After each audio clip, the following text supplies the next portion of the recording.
Good evening. I'd like to welcome everybody to the Anacortes City Council meeting of April 22nd, 2024. I'd like to call the meeting to order. Mr. Francois, you take the roll, please. Mr. Fantini. Here. Mr. Young. Here. Mr. Walters. Here. Ms. Cleveland McGrath. Here. Ms. Moulton. Here. Mr. McDougall. Here. Ms. Hubick. Here. Thank you. Would you please join me in the Pledge of Allegiance?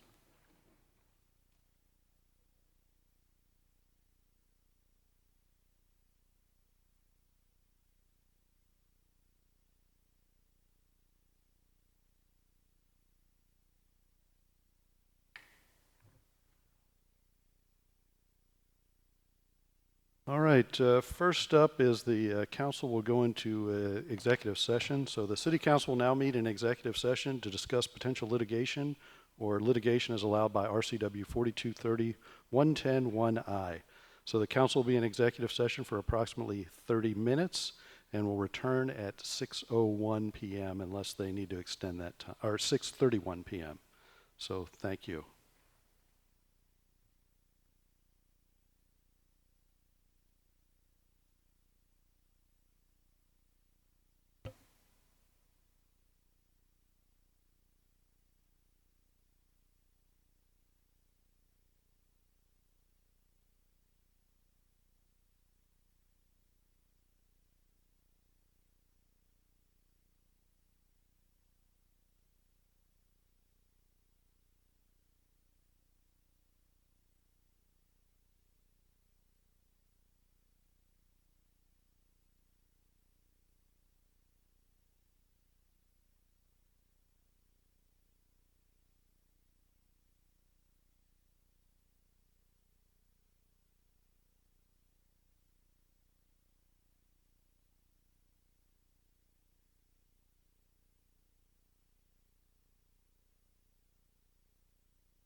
The council is extending the executive session for a period of 10 minutes until 6:41 p.m. Thank you.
Okay, the council is extending the executive session for an additional 10 minutes until 6:51 p.m.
right, broken record here. The council is extending the executive session for a period of 5 minutes this time and till 6:56 p.m.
Okay, the council has returned from executive session pursuant to potential litigation or litigation per RCW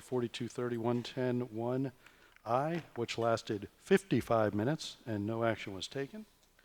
We are on to item number 4, announcements and committee reports. I've got a few announcements. First of all, happy Earth Day and happy Passover. Coming up, a couple of events coming up. Arbor Day tree planting, 10 a.m. Friday the 28th this Friday at the 28th Street Playground.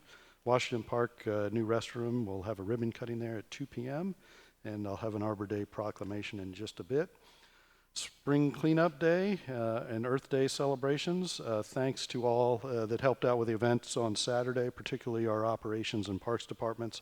We had not only a very busy Spring Cleanup Day in the morning, but 2 parades and a street fair. So lots of good work. Had about 19 folks working on Saturday at the Spring Cleanup Day. 380 customers came through. Solid waste, we picked up 37.13 tons of solid waste. 1 refrigerator, 7 half-priced appliances, what I'm not sure what that means. 60 yards of wood scrap, 50 yards of yard waste, and 30 yards of street scraps. Also, last Friday, I attended the Solid Waste Governance Board as a member of that board, and we advised and the Solid Waste Governance Board advises to the county commissioners on countywide solid waste issues. We met Friday, and I figured bad news doesn't get better with age, that we did vote to recommend a rate increase to cover the cost of the new contract, and that contract is with Waste Management. The county is contracted with Waste Management after 30 years with Republic. Both those bids, however, were a 40% increase overall. So ultimately, for the council's awareness and the public's in the coming months, staff will bring forward how we intend to tackle that rate increase on our solid waste handling service. Also, a reminder, ballots are due tomorrow, April 23rd. This is for Proposition 1, a continuation of the county EMS levy.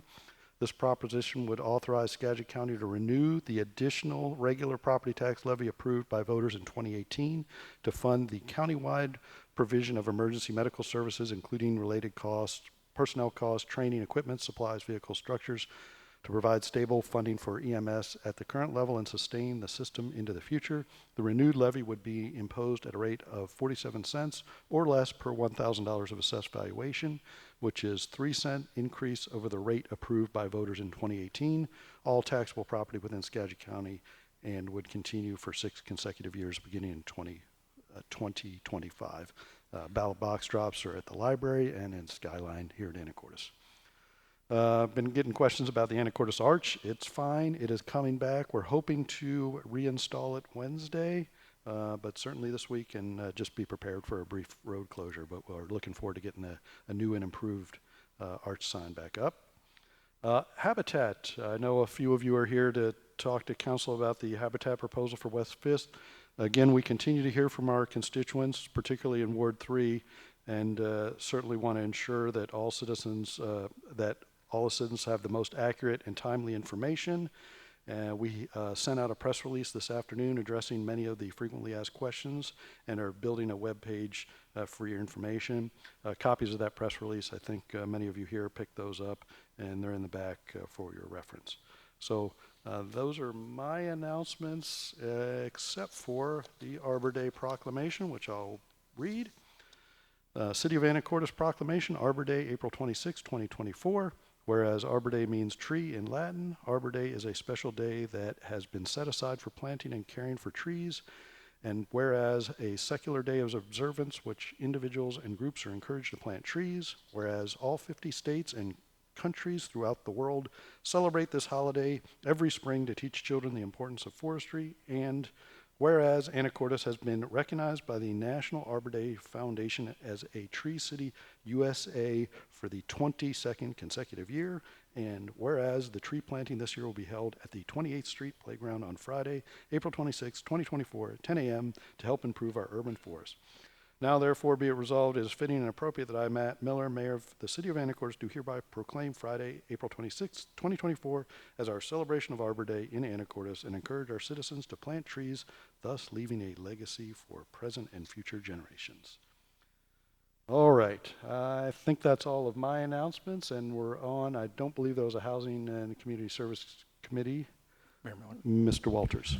We canceled that one at the regularly scheduled time. We did meet and talked about the Habitat Project and have discussed a revised potential site plan for the Habitat Project that would reduce the number of cottage units from 5 to 3. It would increase the parking stall ratio to 2.0 per unit. Code requires 1.5. And the press release that the city sent out and put on its webpage at anacorteswa.gov/1660 does include a good recitation of some of the parameters of the project as originally conceived, but not the potential proposed reduction in the number of units. The biggest outstanding concern is stormwater capital facilities.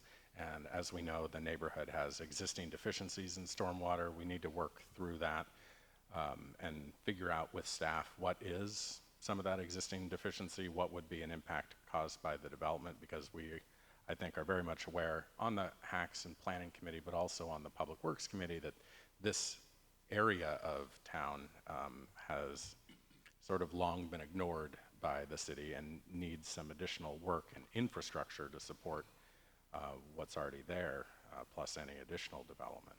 So we've discussed that reduced number of units with Habitat. They're okay with it. They're looking for clarity from the city on the site plan and the number of units, those kinds of things. And we'd reserve time on the council's agenda for Monday, May 6th to consider a reduced number of units, to take public comment, to discuss the project further, and then whether and how to proceed. After council provides that clarity, Habitat, as the applicant for the project permit, could schedule a pre-application neighborhood meeting, which also council members could attend and potentially participate in. So that's what we've been talking about as we try to figure out how to proceed to address neighborhood concerns and try to figure out a path forward for the project overall. Okay, next up is the Planning Committee. Mayor Miller. Ms. Moulton. Thank you. The Planning Committee met at 5 p.m. today, and the bulk of our discussion was about RVs that are parked in industrial zones and what the city's purview is over those, some that are on private property, but in industrial zones that aren't allowed for habitation. So we talked about the city's options in handling those and moving forward with potential code enforcement. Then, as Mr. Walters related, we talked about the Habitat for Humanity project and what will be required by Public Works, and more will follow about that, because that would be a huge, as presented, as I understand it, it would be a great deal of expense to do that. So we have to figure out what those options are and how those would work. Thank you. Next, Fiber Committee. Mayor Miller. Mr. McDougall. The Fiber Committee met last Thursday afternoon, covered a couple things. It was a fairly short meeting. Very quickly, the numbers. We are at 2,350 customers on net connected, and we are just shy of 49% market share as far as signups, so that's really great. Another thing that we'd like to tout is basically the FCC is mandating that all internet service providers offer what's called a broadband consumer label, and this is similar to like on food packaging. On the back there's like the ingredients list and percentages, and so broadband providers are supposed to provide something like that, you know, easily sort of recognizable and spottable on websites, things like that. And ours, because our service mix is so really straightforward, and because we're like just really transparent about the services and the charges, we feel like this is a really nice piece for us to just tout for the city's service offering. So it's right there on the webpage and calls out, you know, our consumer label, I guess. Finally, the EDA Geography Summit X work is underway, and we've also, the team submitted reimbursement request for the first $624,000 of reimbursement from EDA for construction materials. And the last thing I wanted to call out is we had a bit of discussion on the South Fidalgo Bay, sort of like Highway 20 corridor, where that was part of last year's CFP, but council decided to take it out of the CFP for now. We talked about how we have really kind of 2 years of construction still ahead of us. So maybe we kind of just revisit that conversation in the 2025 budget planning process, see if we want to put it back in or again, leave it out. So that was basically what we had. Any other announcements or committee reports or questions for Mayor the Miller? other committees? Mr. Fantini. I'm just going to keep it quick and say to the fiber committee, I just got fiber installed and I couldn't be happier with it. And the team that came out to the house did an amazing job. I couldn't even tell where they put the line in the grass, like it just still looks like undisturbed grass. So I was really excited about that. I know the mayor mentioned it in his comments, but I just wanted to echo how incredible the Earth Day celebration was. I was down there for both parades, both the Procession of Species, which was just excellent, and also the Luminary Parade, which was quite big this year. And I hope everybody has a chance to go down there next year and see those as well. Okay. Thank you, and we always appreciate a shout out for Anacortes Access Fiber. All right, any other announcements or committee reports? Mayor Miller? Mr. Young? No, just since Councilman Fantini added in a shout out for us, just what took place. I did want to also mention that the city staff was there and had booths in the rain. They did a spectacular job. It was very open. Of course, wastewater treatment was there. All of the staff was there in separate booths, and people were engaged, and I just thought it was a wonderful thing. They were open, reaching out, showing even in how sanitation works. They had these little, I'm trying to find a polite word for it, but yeah, poop. Okay, I guess I can say that. There's these little models, but they were hot items, and you really understood what was taking place, the work that goes. So to all of the departments that was out there, thank you. I watched from afar and came over to you after watching how the public were reacting to you and to gauge your response. But thank you very much for the hard work. Okay, next is public comment, and I just want to thank members of the public who have been waiting patiently to address the council. This is the opportunity for you to address the council that anything is not on our agenda tonight. So again, thank you for your patience, and I've got a few members signed up and understand if some of you aren't here, but I'll start with Susan Guterbach, and the topic is habitat housing. And again, please state your name and where you live. Make sure the light's on. Push the button at the bottom at the base, yeah. And the light's on? Yes. Okay, yeah, now you name can hear and me. city. I have a very loud voice. Okay. My name is Susan Guterbach, and I live on 29th Place here in Anacortes. And in light of what Mr. Walters and Ms. Moulton said, I'm not sure whether I should be the lead off, but anyway, I'm going to be. I want to talk very briefly about the Habitat Project. In my opinion, Anacortes is an absolutely wonderful place, but we have a major issue. Not enough affordable workforce housing. The state's Growth Management Act requires that we accommodate more people within our city, and the solution is multifamily housing. The city is ready to work with Habitat for Humanity on a project using the city-owned property on West 5th. That land is currently zoned for cottage houses, and you are aware, of course, that there are several self-help housing neighborhoods in Anacortes already. I have 4 reasons why I think this project should go ahead.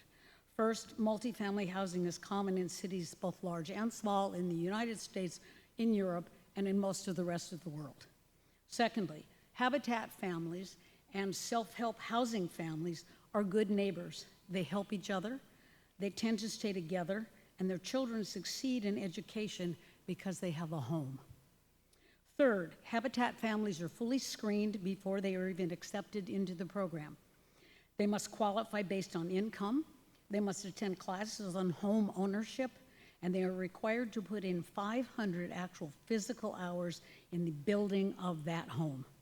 And fourth, these families must secure their own mortgage loans, and if they move or sell the house, it has to be an eligible person to take that housing over.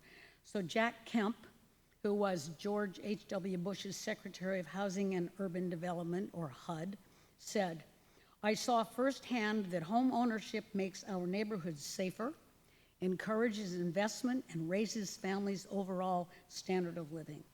People care more deeply about their neighborhoods if they have a stake in ownership." So I urge the council to continue to work and endorse on this project, and the information that I just received tonight, I wish I'd had it before. So thank you all. Thank you. Next up is Becky Mifflin. Topic is habitat.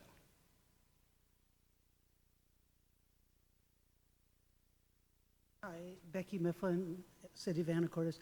I missed Councilman Walters' opening statements, so I apologize for this, but this is from last week's meeting. In the last council meeting, we are advised by Councilmember Cleveland McGrath that there will be 8 off-street parking spots in the alley. My question is, how is that possible?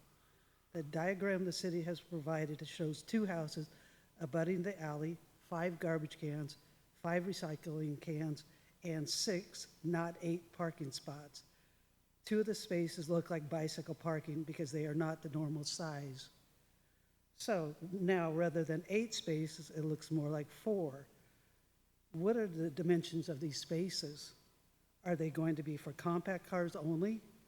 If one household has a full-size truck, which hardworking folks tend to have, and a car, they will take up at least 3 spaces, plus the truck will be partially blocking the alley unless the parking is at least 22 feet deep. Is it? If 2 of those houses have a truck and car, that equals 6 spaces taken up. That leaves 3 other households parking in the street on West 5th Street. Now let's talk about alley access. At the end of the alley, there's a fence and hedge blocking the sightline to the street. This is dangerous. Accidents waiting to happen. Kansas is a major thoroughfare to and from Rockridge. There are kids riding their bikes, playing in the street, and people walking with or without their dogs. We already have people driving fast on Kansas, not bothering to stop at the 4-way stop signs. Add a vehicle coming quickly out of the alley, and I guarantee that there will be accidents and people getting hurt. I ask that the council reconsider building those 5 houses and only build 2 houses. Thank you very much. Thank you. Next up, and one of these days I'll get it right, but Shua, sorry.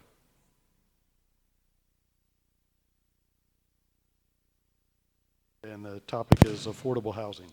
Yes. And also, regarding the discussion last Monday, and the council member Moulton stated some people do ride bikes, but really it's not practical for people to use bike as primary transportation means. It's not safe to ride bicycles on mixed road, especially when it's dark on wet surface when it rains. And also, Councilmember Waters talked about an educational piece about the housing crisis Anacortes, the county, the region, and the nation find itself in for the public during the neighborhood meet. For this education piece, we would like the council members to address the following. We understand for the past 5 years, actually 2014 to 2019, there are a number of laws and the building codes were revised. And we also wonder, what have the policymakers at all government levels done to de-commoditize residential housing market? What I mean by that is, if you look at investors' market share in residential homes, it has been growing steadily since 2000 and reaching over 20% in 2022. As of the 4th quarter last year, the investors bought 26.1% of the low-priced houses, residential houses. That's the affordable housing. And because of that, a phenomenon we see is the volume trades going down, but the price go up. That's because when the real estate companies and Wall Street speculators using housing as a tool to make a profit on per invested dollar, then there is no loyalty to any neighborhood. And the second, what are the changes in the law and the building code specifically to residents in Anacortes? What's the impact on us for the infrastructure and also for our existing neighborhood? We heard about high quality infill. We heard about denser and go higher. And we also heard about the incentives offered to the developers and how that is not a one-time payoff to the private developers and how that pass on to the future buyers.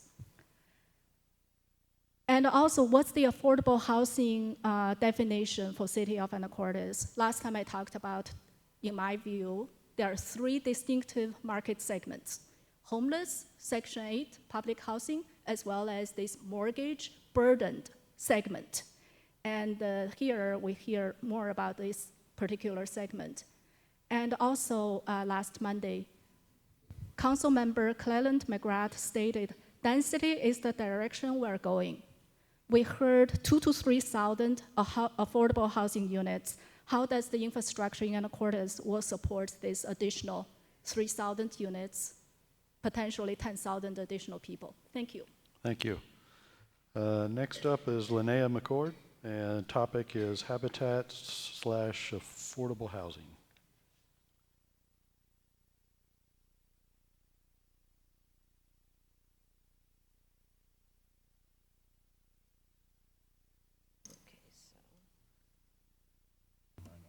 Yeah, you can drive.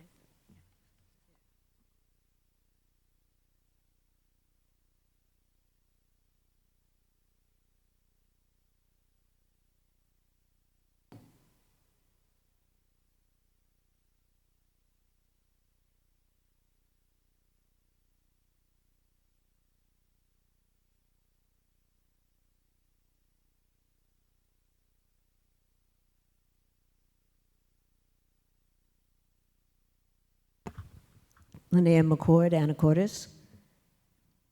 We talked about a conspiracy and we talked about inaccurate information a couple of weeks back, so I thought I'd clarify some inaccurate information. A conspiracy is a secret plan by a group to do something unlawful or harmful.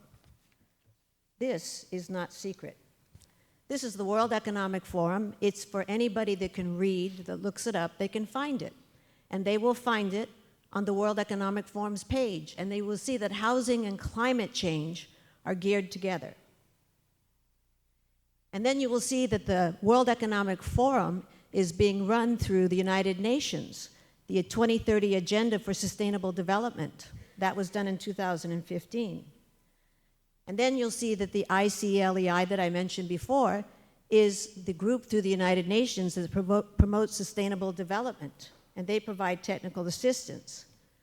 And that's what Anacortes had done for them by the United Nations in 2006 in preparation for what's going to happen now. And then the World Economic Forum got together in a partnership with Habitat for Humanity. And they're going to do a private-public collaboration and resource for urban initiatives to advance the World Economic Forum's 2030 Sustainable Development. And who is the World Economic Forum? That's who it is. See the picture of it. The billionaire class, their foundations, their pretend foundations. They make a lot of money on everything that they do. And they also work with governments that are working for them and not for the people that they represent. Include BlackRock, Vanguard, and State Street, wielding $22 trillion in assets. You better ask where your pensions are being invested and who's investing it, what it's invested in. And the CEO of BlackRock, Larry Fink, is on the board of trustees of the World Economic Forum. And you see, they want to do Shelter Venture Fund and Shelter Tech Fund. This is Habitat, Wall Street. Habitat's CEO is talking to the experts, talking about affordable housing. And he also had a panel on how do you get over the fact that the people are going to say, not in my backyard. They want to do housing globally for the planet. And here's where we end up, the people. You will own nothing and be happy. As I said, they took it down because we can read. The purpose of this is we, the people, will own not a house, a car, a business, stocks, your life, nothing. That's what Habitat for Humanity is going to be doing. Thank you. Okay, thank you. Next up is Linda Martin. Cottage housing is the topic.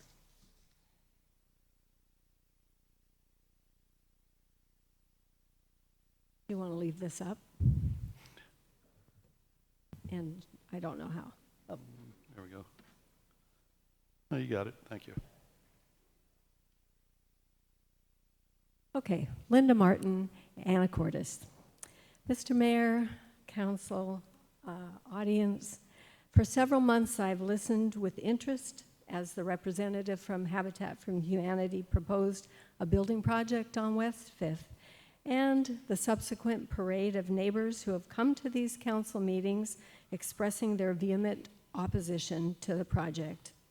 I understand that this puts the council in a bit of a predicament. On the one hand, understanding the need to provide more affordable housing for people in a city with limited land available for building, and on the other hand, needing to listen to the neighbors who have voiced their objections to the project. So given these challenges and understanding that similar cottage housing projects will undoubtedly take place in the near future, I have 3 suggestions in seeking resolution to this and future housing challenges. Number 1, I recommend that the West 5th project be put on hold for the moment. This pause will allow the council to consider impacts to the community and hopefully find a path forward. Secondly, and most importantly, I suggest that the council review the cottage housing ordinance enacted in 2019. There's certainly a precedent to do so. For example, after the controversial building of Fidalgo Flats, council asked for a review of the related ordinance, allowing that construction of that 5-story building. And this was done, and the existing ordinance was left as is.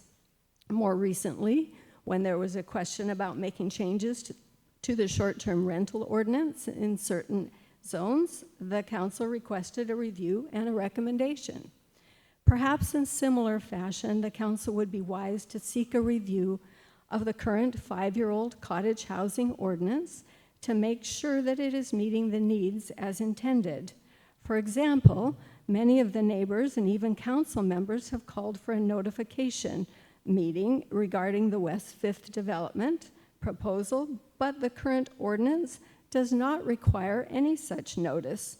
A relatively simple change from permitting such building in all residential zones outright to making such housing conditionally approved would ensure that the opportunity for neighbors to be notified, since this has been the refrain of many of the West 5th neighbors.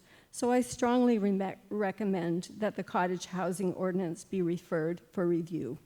The third suggestion is one that's likely part of your normal protocol. Prior to any lease submitted to the proposed $1 per year for up to 200 years is considered, I would definitely recommend that the city attorney be given a chance to review and give input, since such an agreement does appear to those of us in the community as an illegal gift of public funds. Finally, thank you for your hard work on behalf of our wonderful citizens and for considering these 3 suggestions. Thank you. Okay, anybody else wish? I don't have anybody signed up. Oh, come on. Yeah.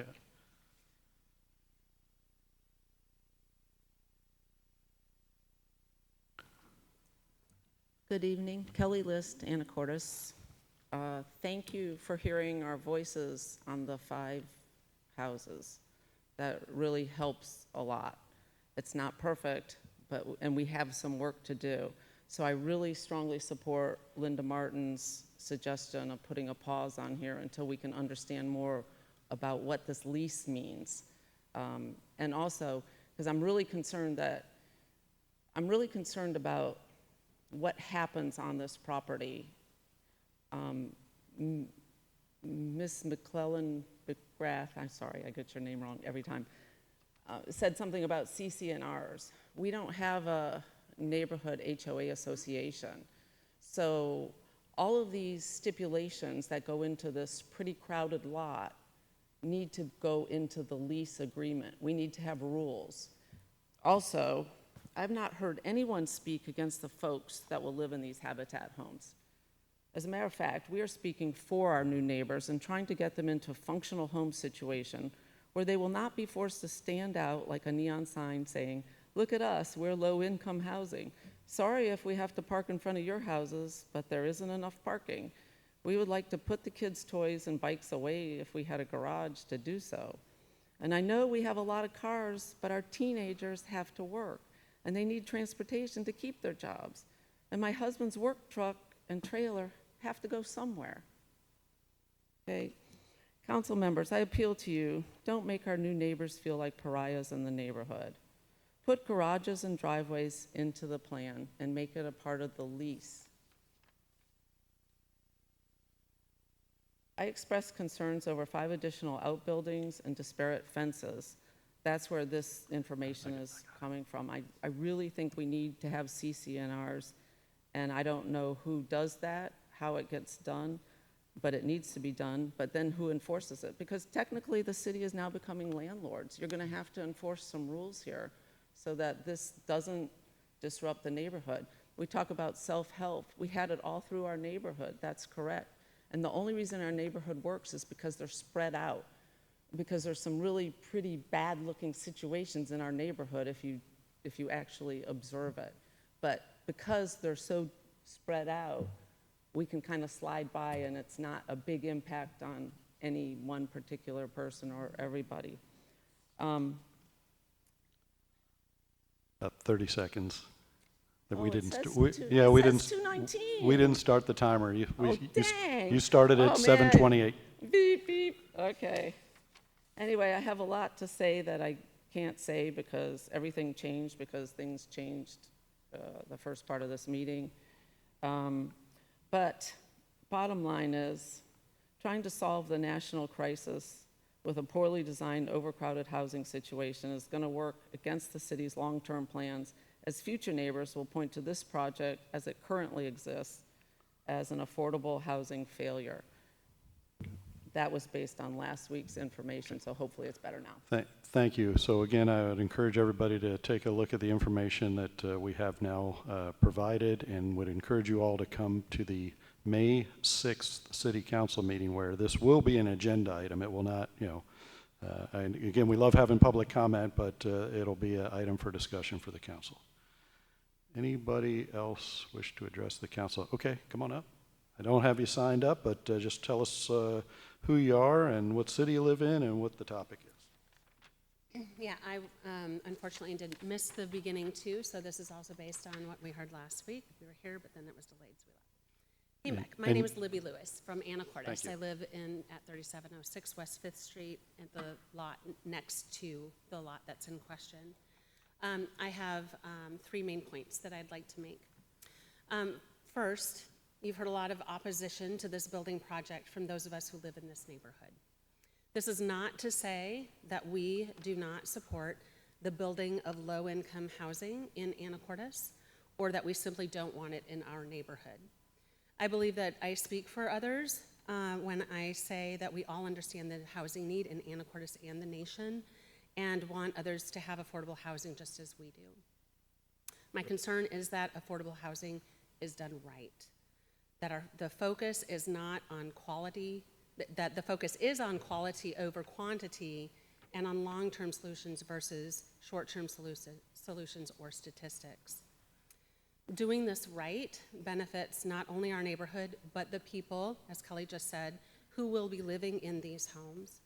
Last week it was said that the required income level of residents would be consistent with hospital and school employees. People in these and similar professions who are buying homes typically, and this is a generalization, either have children or are starting families. With these professions and children come the need for vehicles, and usually more than one. Families typically have toys, bikes for themselves, if so inclined toward this transportation, as was surmised last week, bikes and wagons for their children, etc. Without a garage or storage unit for these toys, they will presumably be stored outside, where not only will they be damaged by the weather, which will incur costs to these families, but will give the appearance of a messy lifestyle, which perpetuates the stereotype that low-income families are trashy. For the dignity of these families, I ask you to look at your own lives and consider appropriate space for actual living, not just to put as many roofs over as many heads as is possible. Just because you can doesn't mean you should. Finally, on behalf of our peaceful neighborhood, I make the same request and ask that you consider the big picture of maintaining and enhancing the sense of community that is consistent with the reputation of Anacortes. Creating a too large housing development will obviously create negative feelings and disruption within the community. Surely those moving into the proposed 5 homes, maybe that's changed, will feel that. And that is a recipe for resentment and antagonism between neighbors. While I hope that we will all do our part to welcome and live harmoniously with whomever moves in, I ask the city to consider potential tangential and long-term effects of their decisions and work with us to make reasonable decisions to maintain the highest quality of life for all people who will be impacted by this, both existing and new residents alike. Thank you for the opportunity to be heard. Thank you. Okay, anybody else wish to address the council? Okay, come on up. Oh, yeah, sorry. I know you can't see behind you.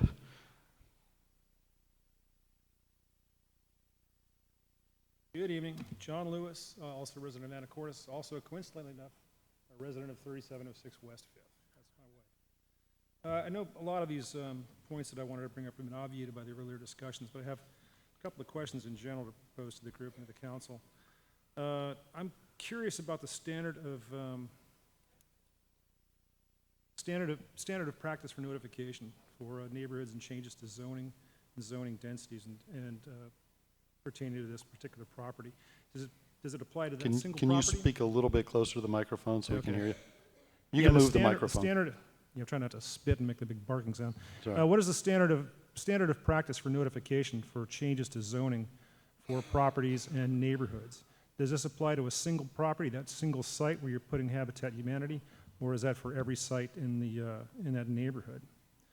And I'm curious, did the city approach Habitat for Humanity for this, or vice versa? Did you go to them?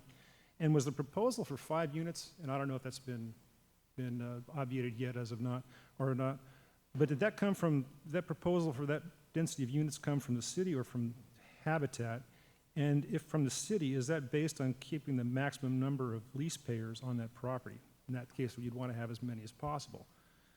I still disagree with I don't disagree with the need for the housing for affordable housing for the area, but I do disagree with the scope of the project, i.e. five houses. I think they're way too much. And I'm also, took note, I'm trying to get a hold of Habitat for Humanity, but I haven't got back with their program manager yet. Curious to note that their current projects in Skagit County, those are all single-family, one-story dwellings with garages. A good thing about those types of projects is they're also ADA compliant. And I'm curious as to, if you're going to put 2-story properties in there, and you're going to be the leaseholder and renting these properties, are they going to be ADA compliant? You're going to have a way for people to access their upstairs? And last, was any consideration ever given to a property swap anywhere else in town? I know there's 4 other properties in an area that could be developed. They're also owned by the city. Unfortunately, there's no others the city owns closer to town, but there are several that are owned by the Port of Anacortes. Would it be a potential to have a swap with the Port of Anacortes, perhaps for the dog park property that they also own? That'd be an ideal property for somebody that Habitat for Humanity client. It's walking distance to schools, it's walking distance to stores, not too far from medical, not too far from the bus lines. That was all. Thanks. Okay, thank you. Oh yeah, Andy Mortimer said to tell you hi. Okay. Tell the doctor thank you. All right. Anybody else? I think we've got everybody here in City Hall. I don't have anybody online. Okay, we will move on to item 6, which is our consent agenda, items A through E. Council.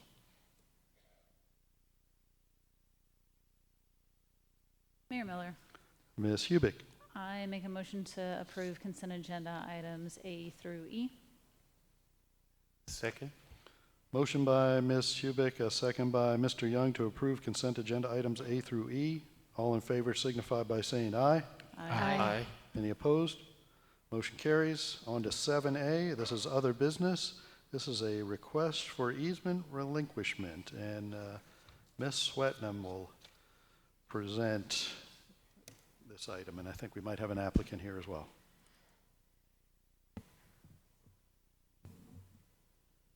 Thank you, Mayor Miller, and members of council, members of the audience. So tonight I am presenting to council a request that the city received to relinquish an easement on a property in town. So April 10th, Julie Marquez for Cartwheel LLC requested that the city relinquish an easement across Skagit County parcel number P31955. So the city holds the easement for water line purposes, but currently has no infrastructure in that easement area, and there are no current plans to put infrastructure in that easement. Included in your packet was an email from Public Works Director Andy Rayum to the effect that there were no plans in the CFP that would take advantage of that easement. In fact, I think a lot of us weren't even aware that it existed. So, which takes me to my next and favorite slide. This is the image of the actual easement that the city holds. It was granted to the city, I'm sorry, I wrote 2907, it was 1907. And in fact, it wasn't even granted to the city, it was granted to the Anacortes Water Company, which the city ultimately ended up acquiring. So it allowed the Anacortes Water Company to go upon said land and excavate and lay a water pipeline, which never happened. So the area in question, you can see the kind of the bottom parcel. I will kind of outline it here. There is this 25-foot easement that crosses the parcel. And I believe, and Ms. Marquez is in the audience and will be available to answer questions as well. But I believe the plan for the property is to put 4 single-family residences in that area. And so my understanding is that that 25-foot easement makes that not possible with that property. So options for council tonight, and I believe that the requester did a nice job of putting together all the information about the request, but the options are to grant this request. The easement could be declared surplus, and council can direct staff to prepare the necessary documents to have the easement declared surplus and release the city's interest. Council can deny the request and retain the easement, or if council requests additional information to make the decision, we're happy to gather whatever information council needs. And I think that's it. And I'm happy to answer questions about the mechanics or any of the packet materials. And Ms. Marquez is also available to answer questions if council has any. Okay, questions?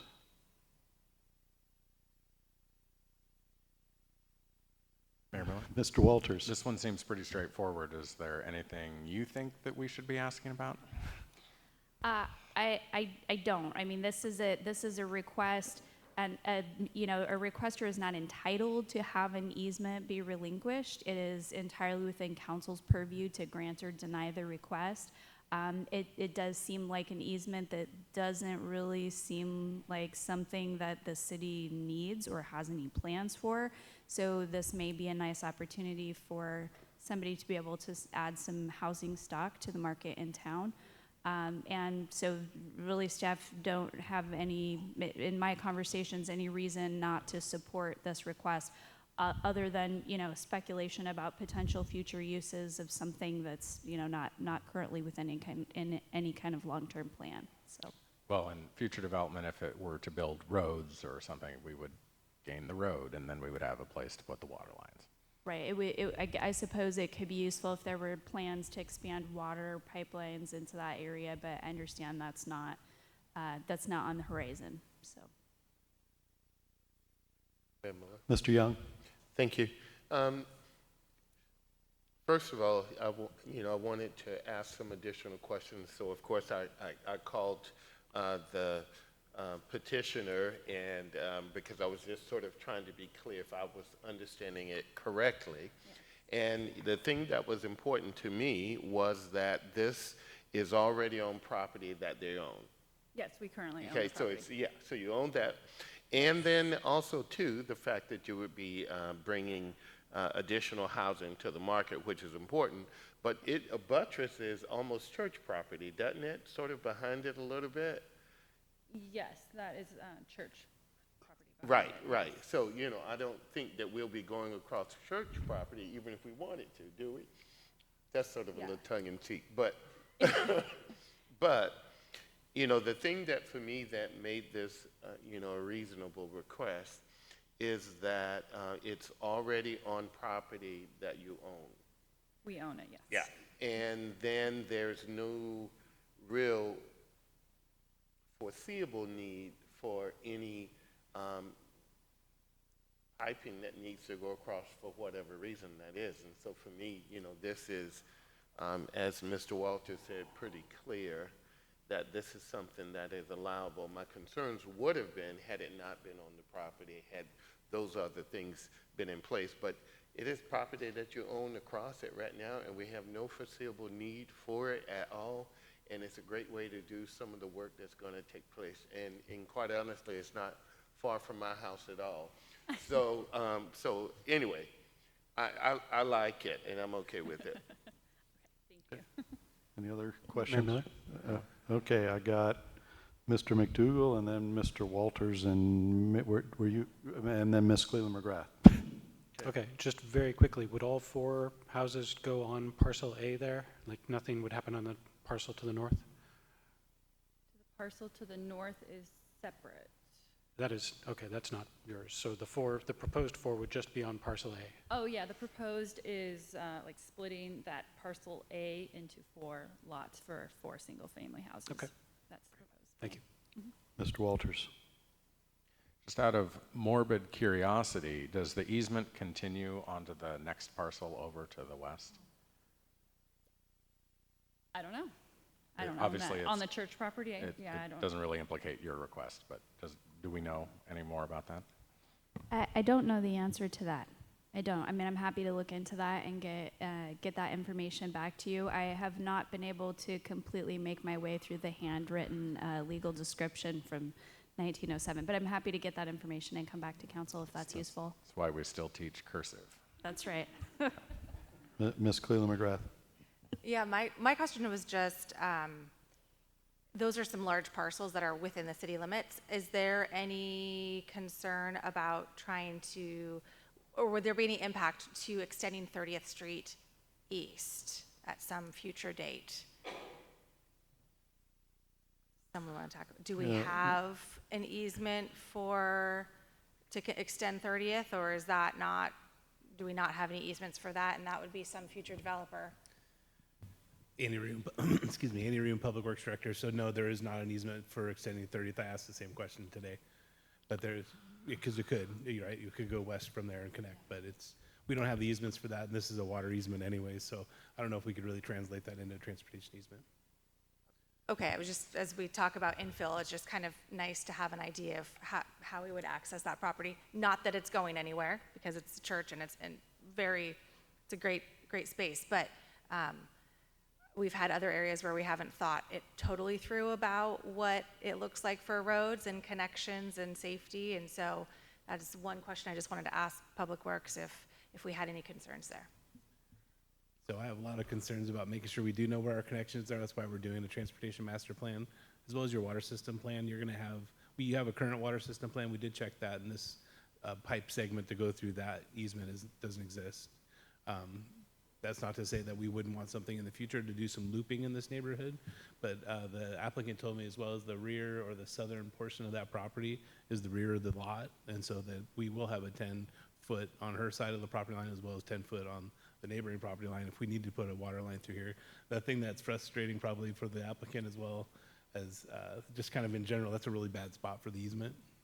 Because it could be usually you want to buy the property line, not just kind of right through the middle of the lot, so. Mayor Miller? Ms. Moulton? So just for complete clarification, the properties surrounding it either have utility access or they will be able to have utility access without this easement? I believe so. Yeah, we need to look at that though, because these are, like you guys said, large lots that you could put quite a few properties on. Looping the water system, which I'm sure you'd just be riveted to hear about, but basically if we have a water main break, you want different ways for water to get to that neighborhood as well as for fire flows. So looping is important. So this is kind of a neighborhood where we do need to do some looping design and make sure that we have some lines written on a map when people do go to redevelop that does make it clear that these places need to have a water line through them, and they're typically with roads. Okay, so is that something that you would come back to us with? Yeah, we're gonna have both of those master plans, well, it's a water system plan, sorry, this year, and as well as a transportation master plan this year. I was telling the applicant, like, you're lucky you came through now, but it really, like, that location doesn't make a lot of sense from a development standpoint. It's cutting through parcel. That easement was probably there before the parcel, is my guess. Okay, so we do have ways to get to the other parcels without. Absolutely, yeah. this Once it's in easement. your approved master plan for the water system, somebody who wants to come and develop that land, that line's going in. Okay, and then back to the road, if someone develops that but we don't have the existing easement for that road. No, there's none. It's only a water easement. Correct. Right, and there's no additional easement in that area. Okay. Thank you for answering my questions. No problem. Any other questions? Mayor Miller? Mr. Fantini? If there is no further discussion, I'd just like to say thank you, first of all, for wanting to build 4 houses in Anacortes. As we've seen the numbers and new builds kind of decline from one year to the next, it's nice to see someone wanting to build. So thank you for that. And also thank you for working the process. I know sometimes the process can be cumbersome, and thank you for that. But unless there is further discussion from council, I move that we relinquish the 25-foot water line easement obtained by the Anacortes Water Company in 1907 under Auditor's File 72190 across Skagit County parcel P31955 and authorize the mayor to execute an easement relinquishment on a form approved by the city attorney. Second. Okay, motion by Mr. Fantini and simultaneous second. I'll go with Ms. Hubick to relinquish the easement as requested, as presented. Any additional discussion? Mayor Miller? Mr. Walters? I just wanted to mention to staff that were this proposal to vacate a right-of-way, I think we would be less receptive. This is straightforward. This isn't that, but especially given some of our recent experience with that, I think we would be less likely to do a vacation of right-of-way. All right, motion by Mr. Fantini and second by Ms. Hubick to approve the request for easement relinquishment as presented. Mr. Franciac? Mr. Young? Yes. Mr. Walters? Yes. Ms. Cleveland McGrath? Yes. Ms. Moulton? Yes. Mr. McDougall? Yes. Ms. Hubick? Yes. Mr. Fantini? Yes. Motion carries.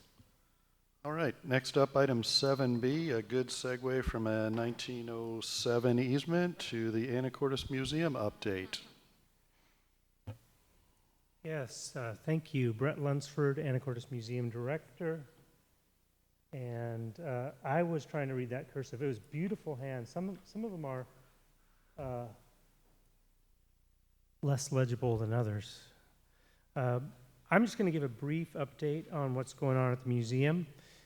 Show some pictures. We are promoting our new URL for our photo database. 12 years ago, we put up 10,000 photos to the public, and we've upgraded to a web version of the database.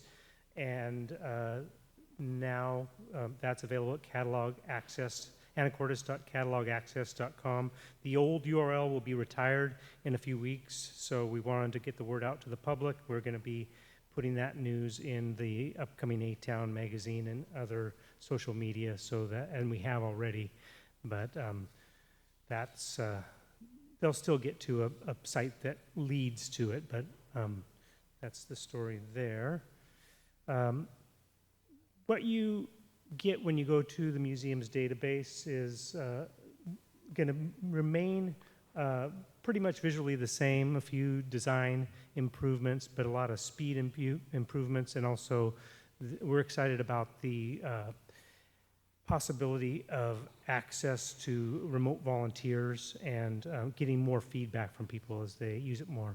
You know, keyword searches yield a lot of information for research for ourselves and other departments. If you did a council chambers search on our database, you'd come up with a photo from this 1959 storm drain meeting that occurred in council chambers.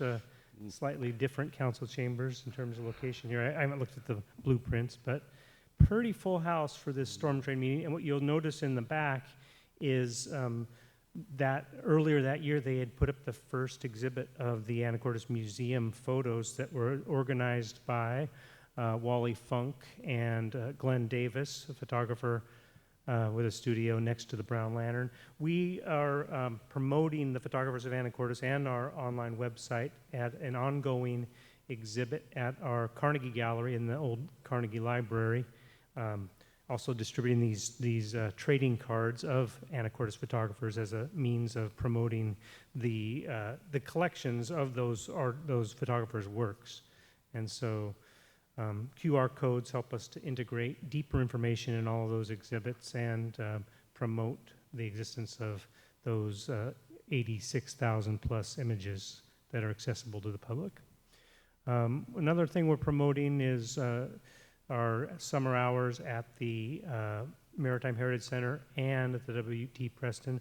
W.T. Preston is opened weekends in the spring and fall and 6 days a week, June, July, and August. The Maritime Heritage Center is open year-round now, thanks to support from council years ago for a slight increase in staffing. And that's led to increased visitation. We're excited about the things that are happening in the neighborhood of the waterfront and the waterfront to downtown connections, and trying to promote activities and programs there at our Maritime Heritage Center. One of those is the exhibit we did in conjunction with the Boys of the Boat film, an exhibit featuring the history of Don Hume and the Hume family in Anacortes. He famously acquired a rowboat and took up the sport on Guimas Channel before medaling in the 1936 Olympics. I'm sure you've all read the book and seen the movie, but we teamed up with Downtown Anacortes Alliance for an exhibit in Anacortes Cinemas, and we also teamed up with Downtown Anacortes Alliance to bring the Maritime Washington National Heritage Director to Anacortes for a launch event to tell some of our stakeholders about this this designated by Congress area from 2019. And so we met with a few dozen people at the depot in February, and Alex Gradwell from the Maritime Washington National Heritage Area spoke to the crowd and took some information from the audience. So it was a two-way street, and these were some of the important stories and common themes that the audience developed for us to reflect on. I'll just leave that slide up a little bit without repeating it aloud. One of those things that we are involved in is the ongoing interpretive work with Samish tribal members and staff, and we received a grant that was just executed from Maritime Washington National Heritage Area to hire an interpretive planner to help us with plans for Colich East Park at the end of N Avenue. We have a pronunciation guide there at the park and our website. I would encourage people to go to the original source rather than take my pronunciation. I'm still working on it. But this is a park that we've been meeting with Parks Department, obviously, and Samish reps, the port as our neighbors, and look forward to the work with his interpretive planner to develop some concepts for interpretation going forward. Other of our programs, we show here Adam Farnsworth, who is starting up his Thursday afternoon tours again of downtown through the spring and summer and fall months. And this is something he did last year, and it got a good response from both locals and visitors, and the Visitor Information Center helped us promote that.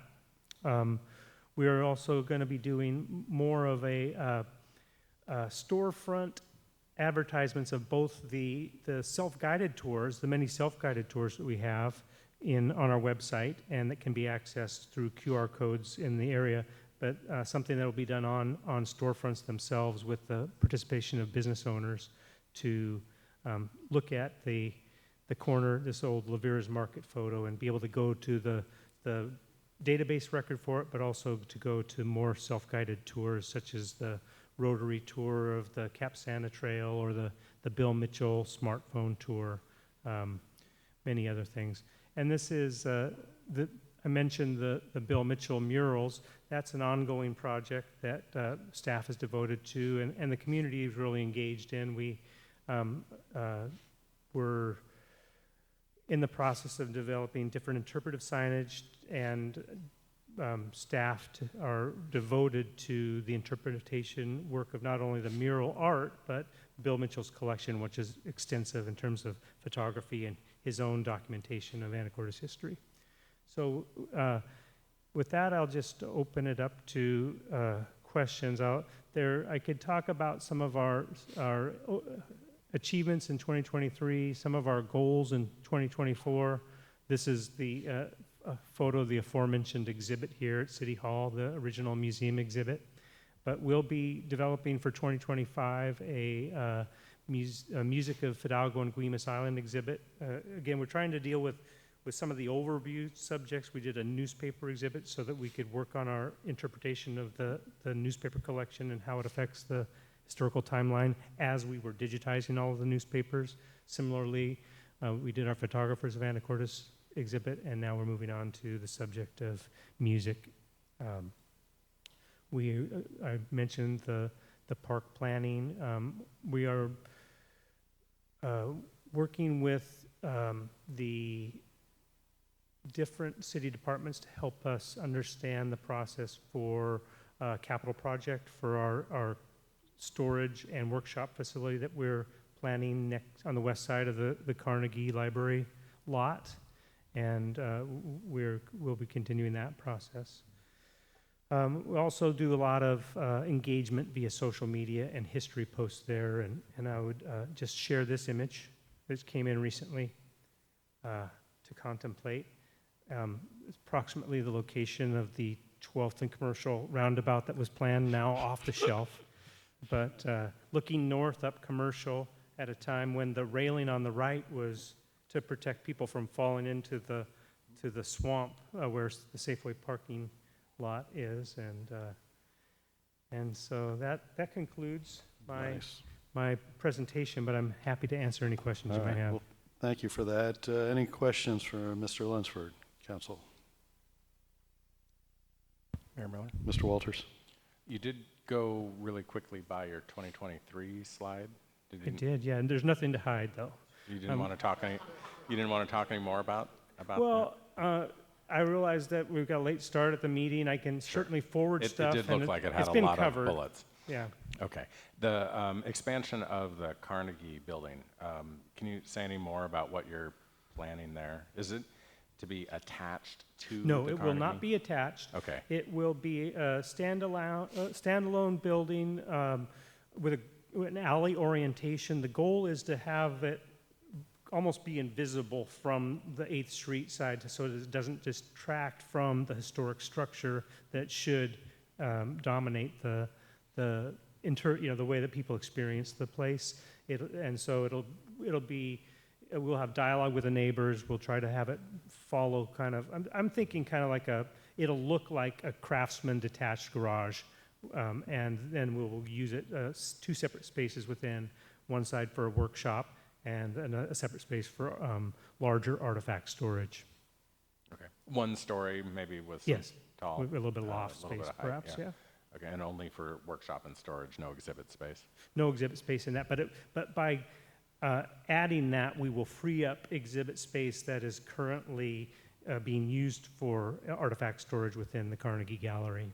And just your ordinary exhibits or any big items for storage in the storage? We aren't, what we have, we aren't planning any acquisitions, but we know that there's a steady stream of stuff coming in, and we we can only take in what we can take care of, and so that's why we need the more space to anticipate the growth in the collection. Okay. And then, thank you. And thank you for the presentation. I thought it was quite nice. And the work in the museum, not all cities have museums, but the work of the museum here is pretty important. Not just for us to avoid repeating the mistakes of history, right? Because that's one of the things people say about history. If you don't learn from it, you're doomed to repeat it. But also for us to understand that the history of Anacortes is one of constant change and really substantial change. And that is in no way more clear than by looking through the photographs of old Anacortes. It's also personally really helpful when your relatives are in those photographs, right?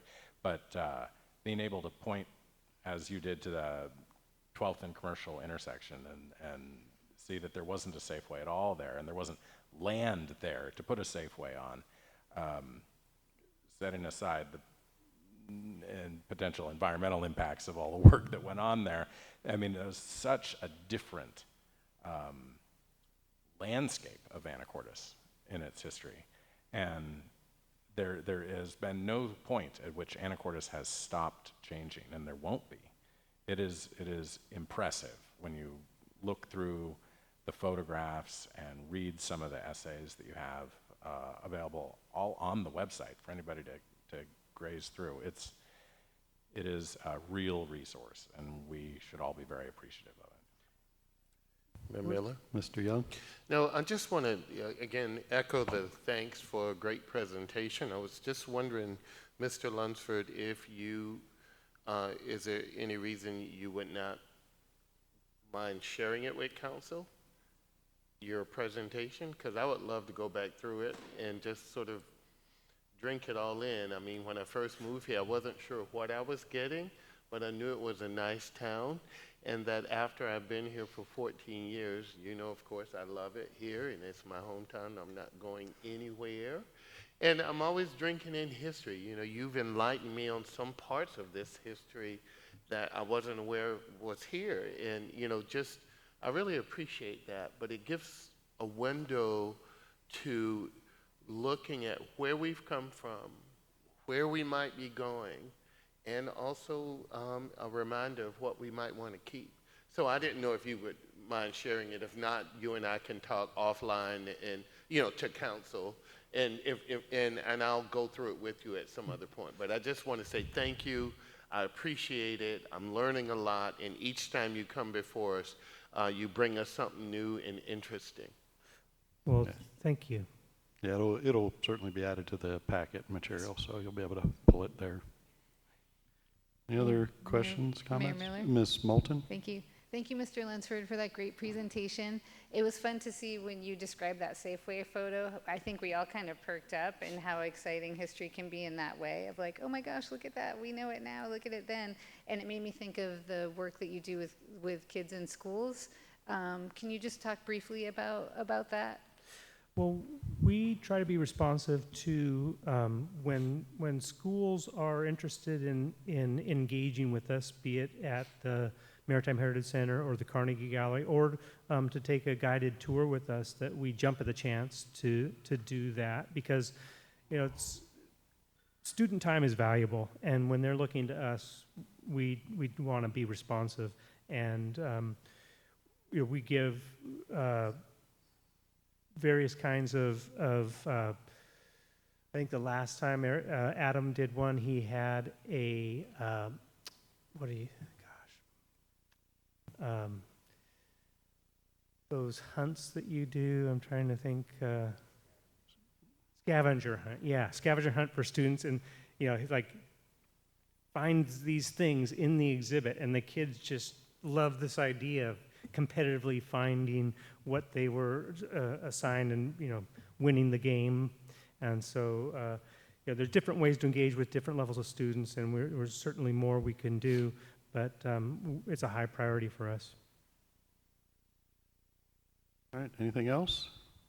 All right, thank you very much, Mr. Lunsford, and yeah, we are very fortunate to have a museum as part of our city. So, next up is item 7C, and just as exciting, this will be the 2024 first quarter finance update.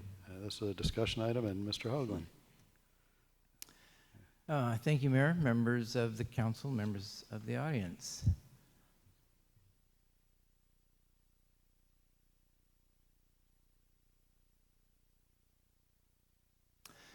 So I wanted to start with the sales tax issue that we've been working on for quite some time now. So this was first reported to full council during the March 18th Finance Committee update. And it was reported that we had noticed an anomaly, and we were following up on that. So it was during our monthly review of sales tax, we noted there was a company whose physical location is in the county started showing up in the sales tax reports. And from time to time in the past, we had seen small amounts of sales tax from this company, but in October, for I think it was 5 months, starting in October of 2023, there were significant amounts of sales tax receipts, tens of thousands of dollars each month. So after seeing this, I think after the second or third month, I got a hold of the finance people at the county, and we compared notes, and when we overlaid our data with their data, it normalized, if you will. So they said that they could research that with the Department of Revenue, and what we found was, DOR found, so through October 2023 through February of 24, we received a total of $226,318 of sales tax revenue that should have gone to Skagit County. And so in March, they made that correction.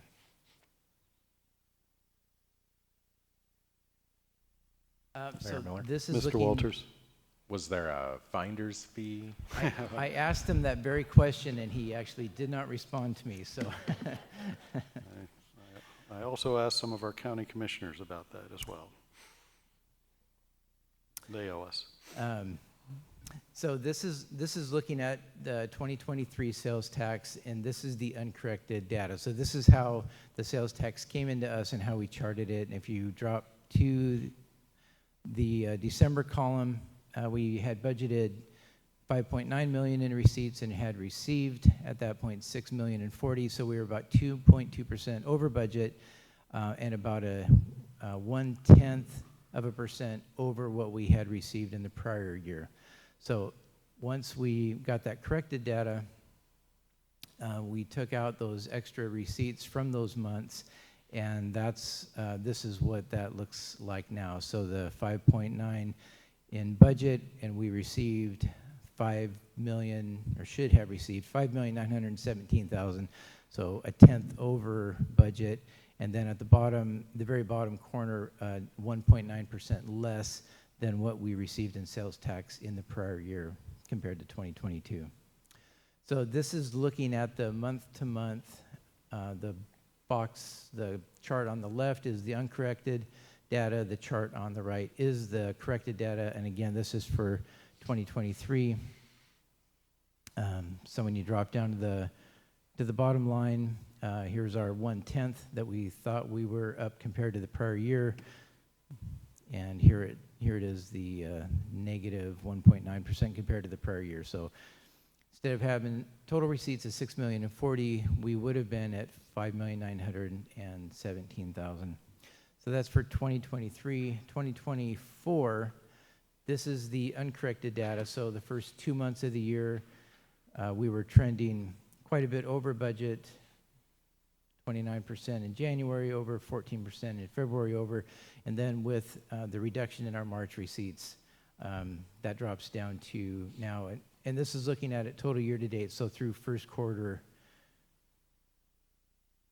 we are 7.5% below what we had budgeted. But again, that's considering they took that entire correction out all at once. So if we correct that data, normalize it based on what we should have received, we would actually be 2.4% over budget through the first quarter, and that's about 7.4% less than what we received in 2023 when you normalize the data. So trying to compare apples to apples. This is the 2024 data, uncorrected on the left and corrected on the right. So where we're at now, about 7.4% less than what we had received through the first quarter in 2023. And again, that's with the corrected data, trying to compare apples to apples. So, any questions about that? Questions? We're moving forward from that error.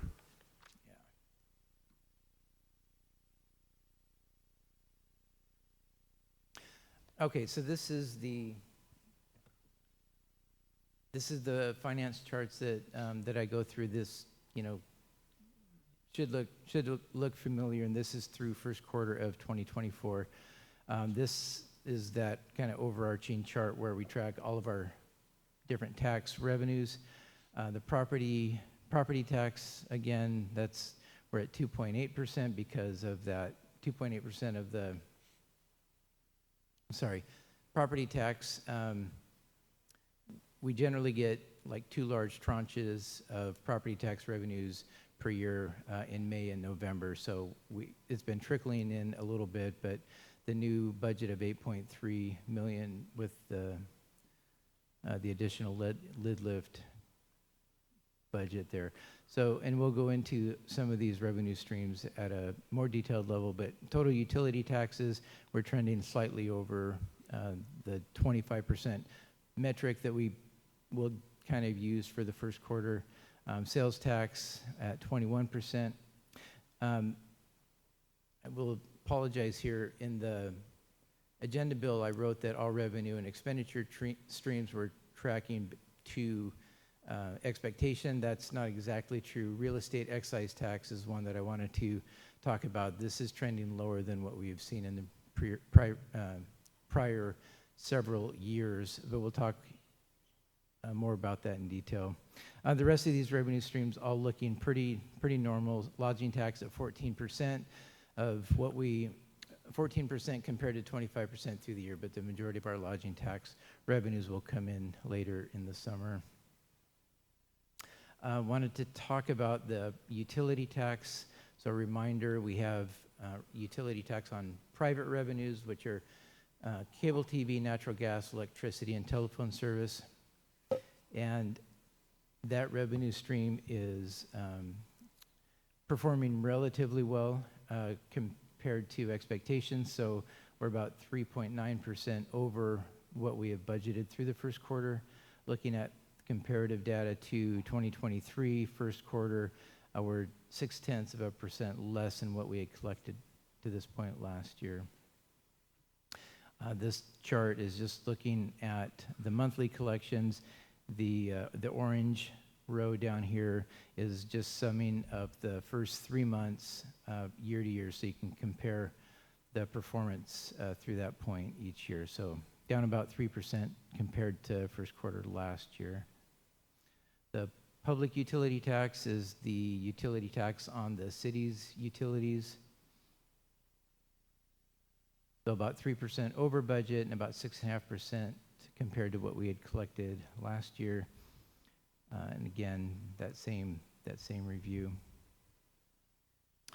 And looking at it on a combined basis, this is looking at both the private and public utility taxes combined, about 3.6% over what we had budgeted.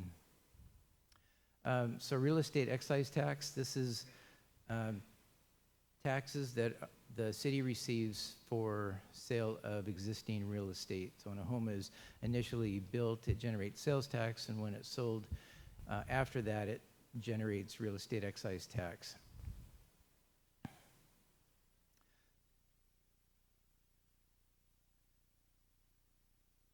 So far through first quarter 2024, we've collected 184,665. When you look back at the first quarter of the last several years, you'll see we're generally over closer to about 300,000. 2019 we were down a little bit. 2016 we were down a little bit. Actually, just a few dollars off of what we collected through first quarter of 2016, but a definite decrease. That's easy to see in the revenue trend. This is a chart. I know it's really hard to read. That's really small. This bar chart down here, we keep track of the homes that trade hands through the year, month by month, through the utility billing process, and so we know through first quarter there have been 51 home sales in 2024, and looking at prior years, last year was 71, 2022 was 68, 2021 was 114. So it's the lowest that we've seen since the recession back into the 2009 timeframe. So that real estate activity has really dropped off. Mayor Miller? Mr. Young and I think Mr. McDougall. Thank you. I think we're almost at the same time. Mr. Hoagland, I really appreciate how you lay things out, and being a numbers wonk, that's a positive thing that I'm calling, is a wonderful thing. What would also be helpful, if you were going to get to it at some point, is also what we might attribute some of the drop to. You know what I mean? Whether it's a shortage of housing, is it the interest rates, what are we thinking? I know there's no absolute answer, but it just sort of gives a contextual understanding to what we might be seeing and why we're seeing some reductions as compared to prior years.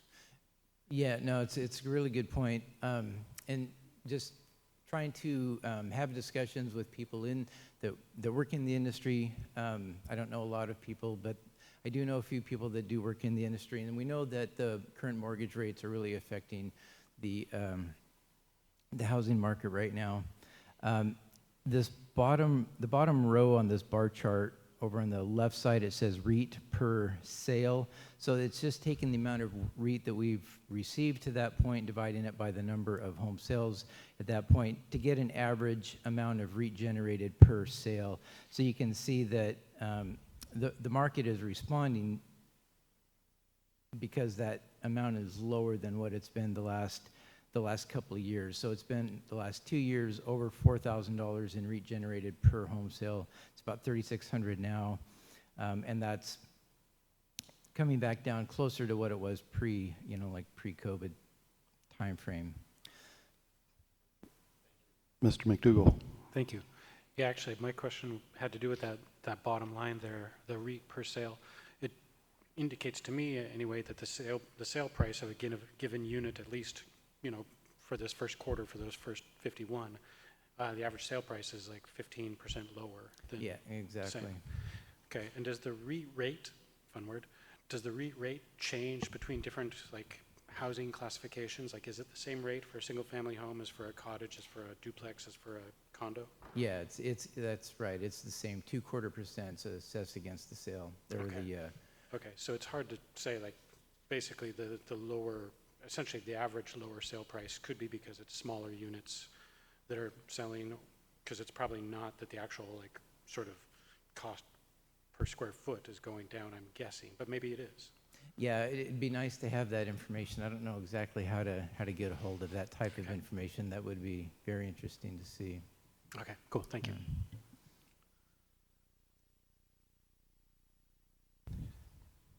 So moving on from real estate excise tax, lodging tax, through the first quarter looks really good.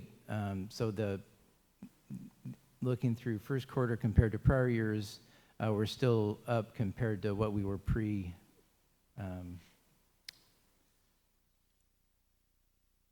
going back to 2021. So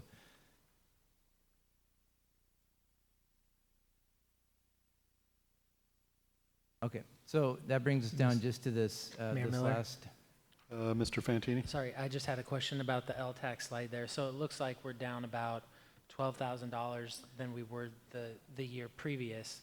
Can we attribute that to like not having the wine festival? Is there anything we can point to as why that is down? Because I know a lot of us are very looking forward to utilizing those funds, and so I'm just curious if you see a reason why that was down. That's No, a decent it's a good question. I believe we do have a database. I could look into that. I didn't look into the details because it still seemed like it was kind of in the ballpark about what it was 2 years ago, and still elevated 2 years prior to that. But I can look into the database and see if there's a particular segment of the lodging tax, or the lodging base that's lower than another. So I'll take a look at that, and maybe I can circle back with Finance Committee later this week, and then they can report back to full council.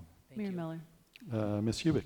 would you remind us, Mr. Hoagland, what the delay is in getting lodging tax to the city? Yeah, it's 2 months, same as sales tax. Yep. Oh, and I'm sorry, I wanted to point out that I have the cash balance listed down here at 1.4. I didn't update the date. That is as of this week. So 1.4 million in cash in the lodging tax reserves.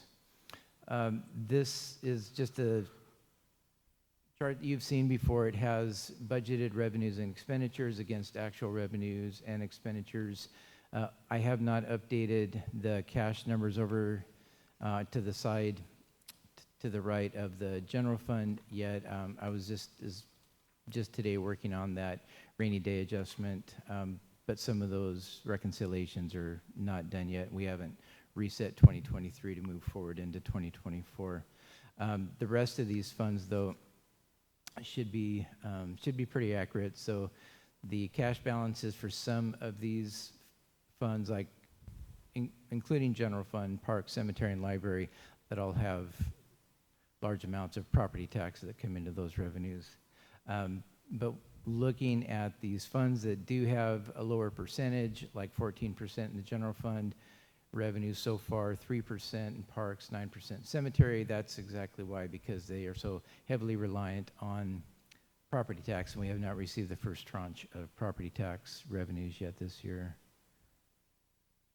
But just scrolling through, I'd be happy to talk further about any of these funds, but everything is pretty much tracking along expectation at this point.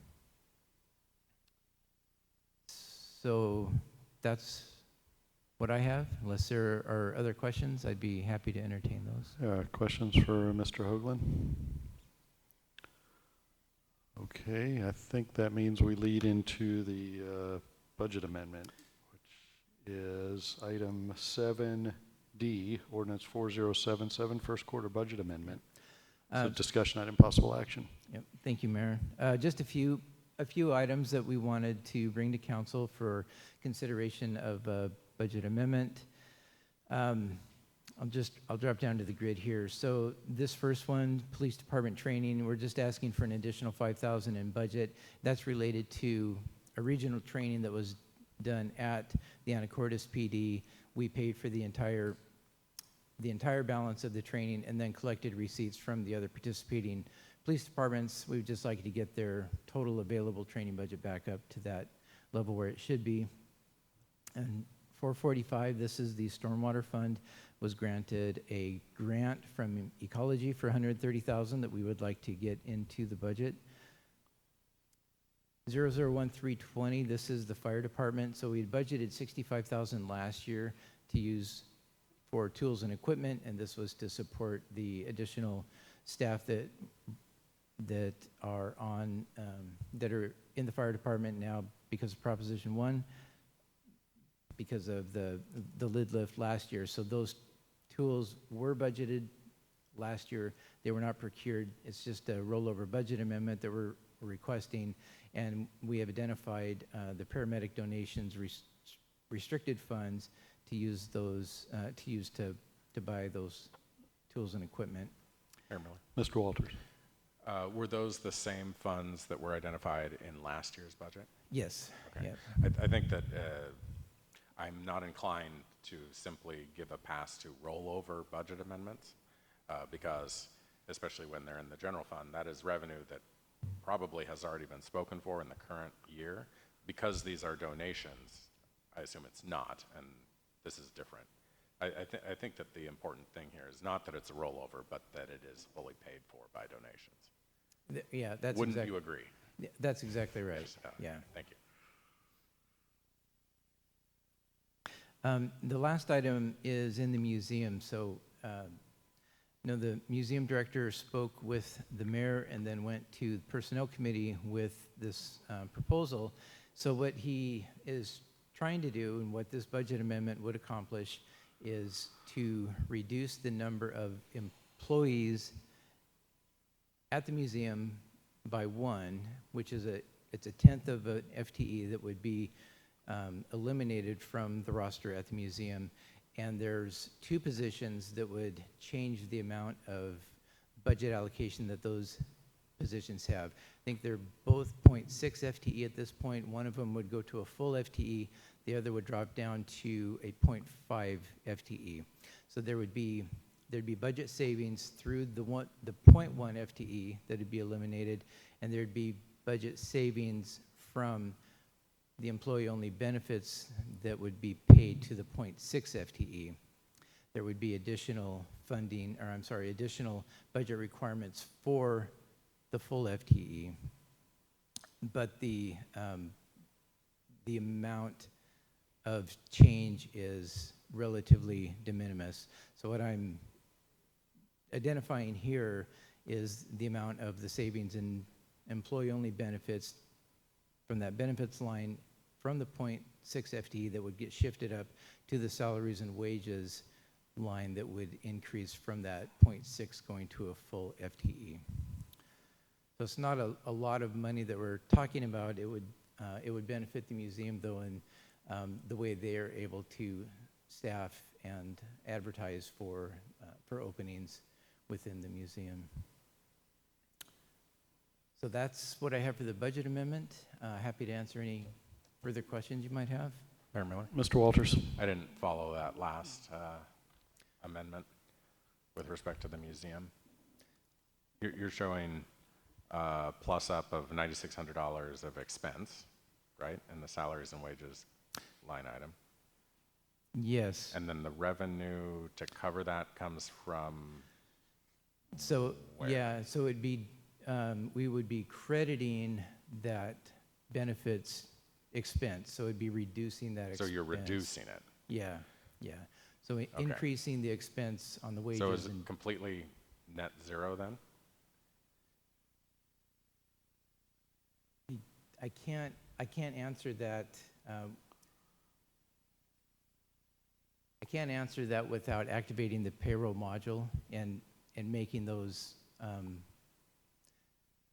edits within the payroll module and then rerunning, and comparing that one scenario to the other. But they're not significant amounts of budget that we're talking about. So it's what is that order of magnitude? Less than $10,000 or? Yes, exactly. Yeah.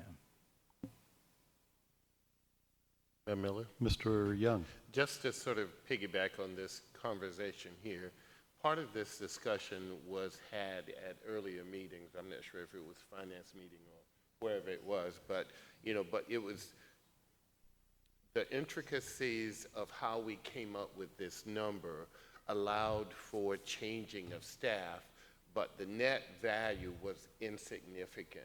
And what it did was create a platform for the museum to be able to have the additional staff that they wanted and how it was. So, to your question, this is something that came up before. Yeah, okay, it was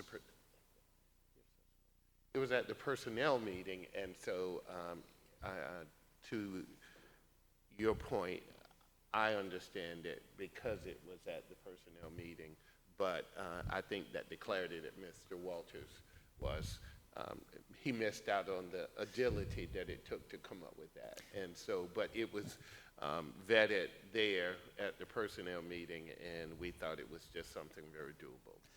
Yeah, and it is a little bit complicated. I admit, I read through the memo that was presented a couple of times. The higher level view is with a little bit of budget manipulation, well less than, way under the $10,000, Mr. Lunsford will have a more effective team at the museum. That's the big picture.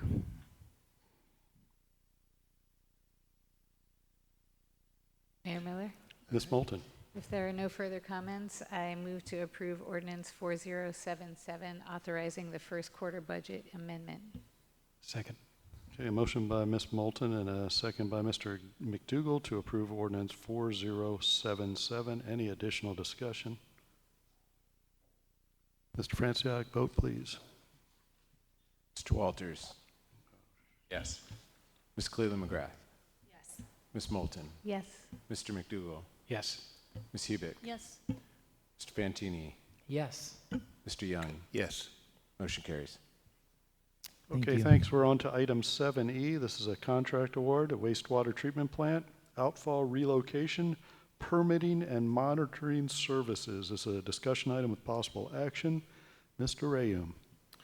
Thank you, Mayor, Council. I'm here tonight to provide you a contract for consideration with Widener and Associates in the amount of $452,330 for permitting environmental monitoring of the wastewater treatment plant outfall relocation. That amount of money includes the Section 106 archaeological monitoring and reporting, compliance with the NPDS construction stormwater permit, marine mammal monitoring, which I'm curious to what that is. I'd like to participate. Then the public communication support for the city staff and water quality monitoring at the construction site. This contract is FEMA reimbursable and is part of the wastewater treatment plant relocation project. All right, questions? Mayor Miller? Mr. Walters and then Ms. Moulton. The construction management for this project is HDR. Correct. That's the next agenda item. Next agenda item. And a lot of the work identified in this scope of work, and the scope of work being quite short, is strikes me as something that could be handled by HDR. Is there any particular reason we're not having HDR do that work? This is how they formulated how they wanted to staff the project management. So there's certain skill sets that are associated with Widener and Associates that I would say that are unique to this project, and they'd be helpful compared to HDR has their own specific groups. They both have sub-consultants as well. So how they organize themselves and brought it forward, this is how they brought it forward. So. Yeah, it seems to me that some of it, such as the construction SWIP monitoring, that kind of stuff, public outreach, as you mentioned, we don't really know what marine mammal monitoring is, but some of these other components seem well within the services that HDR could provide and would assumedly reduce one hop in trying to manage this construction project. I'm pretty skeptical of this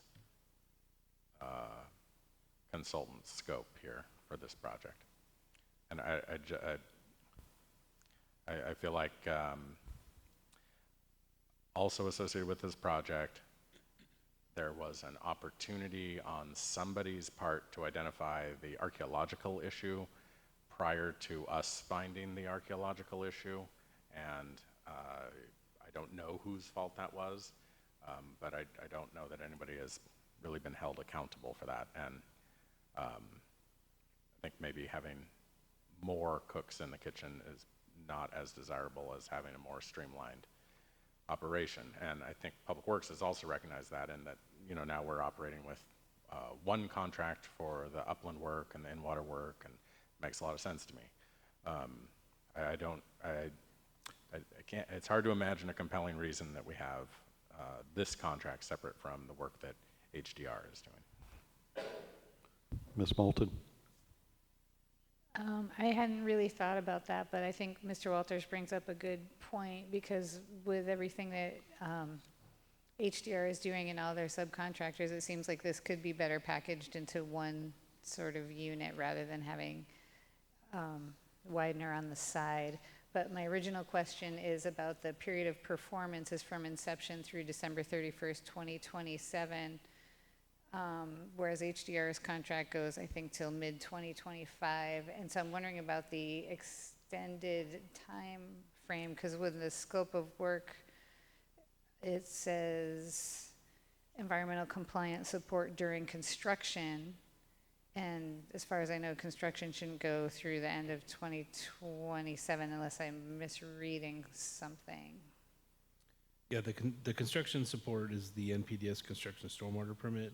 The why it extends that far into the future, so the water quality monitoring is also part of the construction support. The FEMA reimbursement aspect of the project is probably why it goes out that far. It takes a long time to work through FEMA to get reimbursed. And just real quick too, just to kind of, I'm not trying to defend them, but the Widener has been working with HDR through this whole process of getting the funding and getting the scopes and getting the permits to date. And I think that's part of why you're seeing both contracts in place for the actual construction.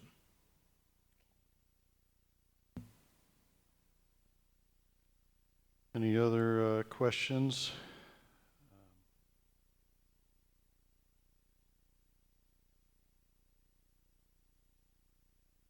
Miller? Ms. Moulton? I would like to say that I would like to, I mean, the scope of work is a little bit disappointing for a $450,000 contract. It's very thin, so it does, yeah, it's very thin, I feel.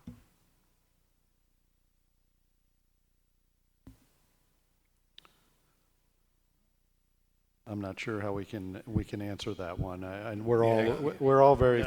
None of us like to see the giant consulting contracts. They are a part of doing business. Mr. Ames doesn't have the staff to manage this type of project, both the monitoring as well as the actual management of this major $17 million construction project. So it's don't like it. They all seem thin, but. Mayor Miller? Mr. McDougall. In the alternative actions, should we pursue a not award the contract action, then obviously Public Works gets to go back and talk to these various project management firms. Like, what kind of delay would we introduce into the project if we took that course of, I guess, the course of non-action tonight? I think if you had non-action tonight, I'd go back and tell him to beef up his scope of work so that the council felt more comfortable with the amount of money that's being requested. I don't know if that would really damage or hinder the actual project itself. We would want them in play. These things need to happen as part of the project, so I'd be back before you shortly with probably more detailed information so that you felt more comfortable about the cost. But I think the priority contract is, well, there's no such thing as a priority contract. We need this whole thing is a major project. But if HDR, if we want to maybe take a pause on, I think what I'm hearing from council is take a pause on the relocation permitting monitoring services contract and get some more information, perhaps. Yep. Is that, Mr. Young? Thank you, sir. No, I'm in agreement too. You know, in reading it, I thought it was a little thin as well. You know, but hearing the echo from, you know, my fellow council members, I sort of agree with that. And I think if you could go back and flush out just a little bit more and also let us know if there's any impact, you know, to the long-term goal of what we're attempting to do. So we will go into this eyes wide open. You know, I personally don't see anything my only hesitation was that I thought the scope of work was thin and didn't kind of flush out. So I was looking for a little bit verbiage as I read through it and see what what the person is proposing to do. I always look for those details, and in this case, it was just a little thin for me as well. So hearing the fellow council members, I'm sort of echoing that, and I'm okay with not necessarily moving this one forward until we can get some more of that. But again, Okay. I'm one of 7. I think Mayor that's what Miller? was that Mr. Fantini?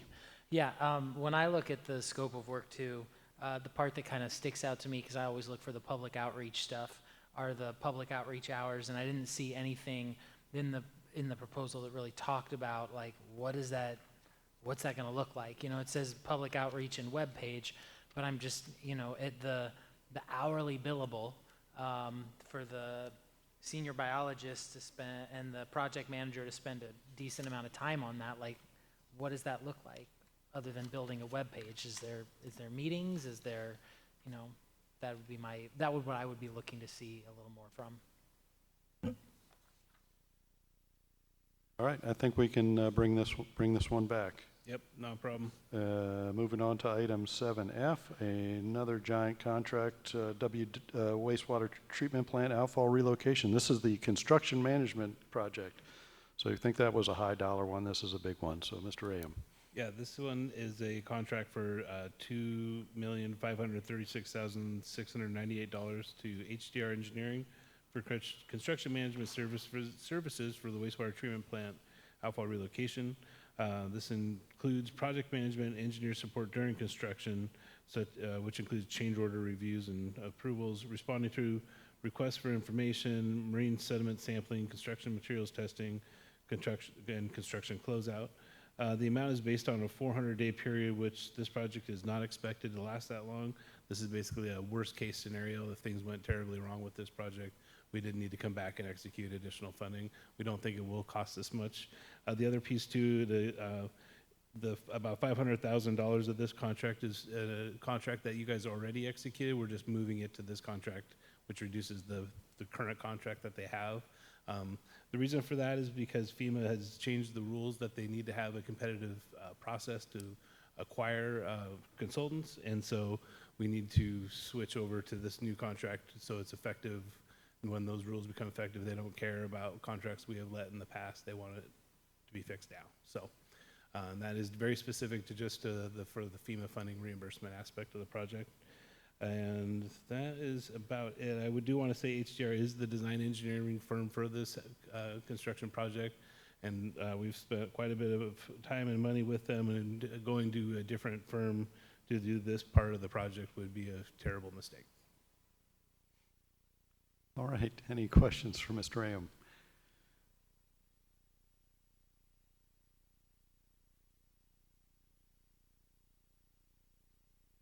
Mr. Walters. We did get an email asking about responsibility and liability associated with the project overall. Can you speak to that generally? So they do have insurance policy requirements as our consultant. So they're the design engineer. Then the contractor also has bonding. So the responsible party, I've seen that happen where it's usually a whole mixture of everybody pointing at each other. It's their fault, and at some point there will be a percentage breakdown of whose fault it really was, if there is a claim. And specifically with respect to adjacent houses to the project and damage that could occur as a result of the blast, and that same answer or anything else to add to that? That's pretty much the same, yeah. There'd be multiple people at fault if we damage somebody's house and blasting the tunnel. Say that again. There would be plenty of finger pointing to go around if we damage somebody's house, but I mean, whoever ignited. But we are also offering, as part of this whole project, pre and post inspections. Yes, but they're not mandatory. I want to make sure the public knows that we're not going to demand. They're not mandatory. Mandatory. So yeah. Okay. We don't. Yeah. Right. United States. Yeah, we don't just go barging in. Mayor Miller. Mr. Fantini. Kind of along those same lines, my question would be, obviously with like new construction or new outfall. There could be issues that occur like in the following seasons, for instance. How long does that insurance hold for? Like, is there a time when it's like, okay, we have it for 3 months and then, the project's complete and 3 months later we're done? Or will we make like a full rotation of the seasons, because weather changes, temperature changes, things expand, seep? So 1 year. 1 year, okay. Any other questions? Motions, perhaps? Mayor Miller? Ms. Moulton? I like this contract, the way it's laid out, and the scope of work, the level of detail, so I am going to go ahead and move that we authorize the mayor to sign this contract with HDR Engineering in the amount of $2,536,698 to provide wastewater treatment plant outfall relocation construction management. Second. Motion by Ms. Moulton, second by Mr. McDougall to approve the contract as presented. Any additional discussion? Mr. Franciac, vote please. Ms. Cleland McGrath. Yes. Ms. Moulton. Yes. Mr. McDougall. Yes. Ms. Hubick. Yes. Mr. Fantini. Yes. Mr. Young. Yes. Mr. Walters. Yes. Motion carries. All right, one more contract award, 7G. This is a contract award, wastewater treatment plant administrative building. And Mr. Ram, you're still here. Sure. So this contract before you is for $179,810 to design a 1,400 square foot expansion to the wastewater treatment plant administrative building. The expansion will allow for more laboratory space, office space to house the existing supervisor staff, storage space, overnight on-call resting room that's not like a dormitory. It's just a cot in a quiet room that you can try to sleep if you can't get home before your shift starts. And then a very much needed conference/training room. The current space does not have a conference/training room, so it's the lunchroom/the training room, which is problematic when you have breaks. And then also for public works at large, we have one conference room at the operations center and the two here that we share with the rest of the city, and that is it. So this would increase our ability to meet in a larger group quite a bit. And that is it. This is just the design. This is in the 2024 CFP. Questions? Mayor Miller? Ms. Moulton? Thank you. So just to check the green area on the schematic that we have, that's all new. Mm-hmm. And then there's a red area off to the side, which is a potential addition. It's an optional building addition adjacent to the green building addition. Okay, then that's part of a different scope, though. Pardon? I don't believe that's part of the scope of this project. Okay. And then down on the bottom of that schematic, there's a blue section and it says building addition and remodel. So I was just trying to, okay, so that additional office area will require a minor remodel. Okay, sorry, I guess the answer is right here. I forgot that I Mayor Miller? read that. Mr. Walters? Well, the caption, though, says that the blue area is 1,100 and the red area is 300. Together, that would get to 1,400. So is it all part of that admin building, kind of bumps out the front of it, basically towards the road? I'm not sure what you guys are looking at. Well, there's a green area, too, in case we didn't have enough colors. Yeah.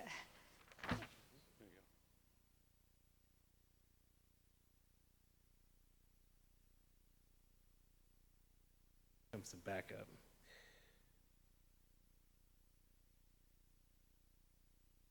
Logan, you want to answer that question? Here you go. Sure.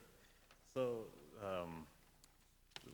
the additional area is based on the amount of budget that we can afford to construct. So the red area is optimally, we'd add that much area, but if we have to pull back the scope depending on the estimated construction cost, the red area might shift and come in slightly. So that's kind of a flexible area depending on the overall construction cost. Again, this is a design contract. Yeah, oh, hold on. The blue area is office space in the back. That'll be for sure. Yeah, and this design was initiated in like 2014, so this is based on that.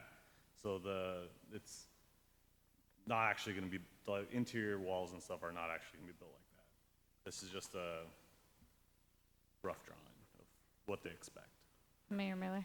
Ms. Moulton. Okay, so sorry, this is super confusing, and it would help greatly if we had this slide up on the screen. But so if we have a 1,400 square foot combined of the red and the blue area, isn't that green area like 3 times as much as those two? I'm missing something here. So it sounds like to me, the blue area and the green area, those are the for sure. If we can, we are going to go for that red area for the construction cost. So this is just the design cost. But through the design process, we'll know how much it costs to do the blue area and the green area. And then if we can, we'll keep going and do that little red area. Does that make sense? Okay, Mr. Walters, then Ms. Cleland McGrath. Sounds like the green area is the 1,100 square feet. The baseline work, as the contract says on page 8. Yes? It said 1,400 square feet in your packet. That's why I pulled that number out. So I would assume that's the green area, the blue area, and the red area. Okay. That's the maximum we would get. And then architects are also going to help us come up with the Yeah, make sure on the microphone, Mr. The architects are also going to help us come up with an estimated construction cost, dollars per square foot, and that will help. That's the initial phase of the design process, and then once we have that dialed in to how much actual square footage we can build with our allocated budget, then that red area will be adjusted. But 1,400 square foot should be the maximum of all 3 areas combined. Ms. Cleland McGrath. So just for clarification, is this floor plan or proposal, was this from 2014 and they just included it in their proposal for reference purposes? Okay. Yes. And then my other question, because I was a little surprised to hear that this was a project that was in the CFP. So when I go to the CFP, I'm not seeing that project listed. Where is it? I see the re-roof, but It's under wastewater. Yeah. CFP should be an admin building and expansion. I mean, maybe I don't see it. Also, all the wastewater items go to a page not found for some reason. Maybe it's just a bad day. In the budget? In the stories open gov, yeah, for the whole Mayor Miller. CFP. Go ahead. So I was kind of curious, like, I just don't have a recollection of this project beyond just a re-roof. So if you've got any background, that'd be great. So at least in OpenGov, I don't know if. Yeah, he's still here. Mr. Not you, Mr. Hoagland. Well, you're coming up, Mr. Walker, Mr. Walters. Thank you. I think OpenGov might be the failure point there. I did find the project in the 2024 CFP. It sounds like it was in the 2023 CFP as a re-roof, and now it's a re-roof and building addition project. So the re-roof also still happening? The re-roofing is not.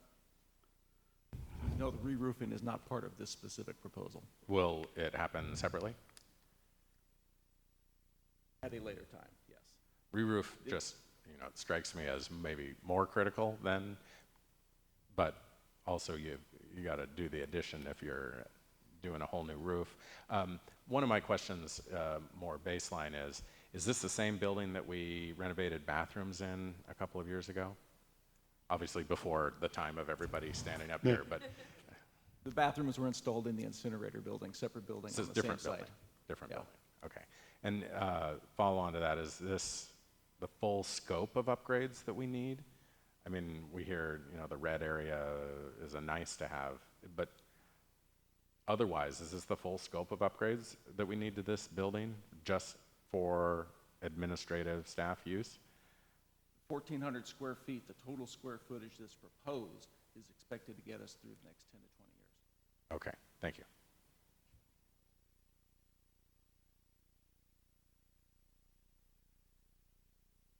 Mayor Miller. Mr. Young. I want to ask a couple of tough questions. This is a 32-year-old building, and of course, over the course that we need to make upgrades to it. I totally get that, and I really, really do support that part of it. Is this something that we need right now? Yes. Yes, very definitely? Okay, all right. And this would enhance the work, because, I am a fan of our water, and no, Mr. Walters, I'm not talking about selling it. I thought I'd preempt you. But, but no, I'm very supportive of it then in that case, because ordinarily I do think that we need to work on some additional things here, not only at the City Hall, because we've wrestled back and forth with seismic activity, retrofitting any number of times, and so we've still not dealt with that. So when I looked at this proposal, my only question was, do we need it now? And because of the expansion that we're doing and the work that we're doing and the quality of what's happening, I can agree to this. But I wanted to piggyback on council coming back to what are we going to do about a city hall and the seismic activity. So I'm supportive of this, but I thought I'd just piggyback the other issue on it to bring it back to council's purview. And all I needed was the answer for you to tell me. Excuse me, yes. I've got a couple, I got one council member talking right now. I hear some other side conversations. It's probably, if you need Mr. McDougall or Ms. Moulton, did you have something to add? Not at the moment, Okay. thank you, and apologies. Okay. Mayor Miller? Mr. Fantini and then Mr. Walters. I just had two questions when it comes to the architectural services. It mentions in here that identify Washington State Energy Code credits for remodel addition. Do we expect those to be significant, or are you thinking there's something specific there? In terms of dollars? So the HVAC is part of this. I don't know if that's a good place to usually get credits. Okay. And then my other question is, it sounds like there's going to be kind of like a, maybe more than one plan presented, or is that what I'm hearing? I think it's more like we're going to size it to what our budget is. What the budget is. Okay. Thank you. Mr. Walters.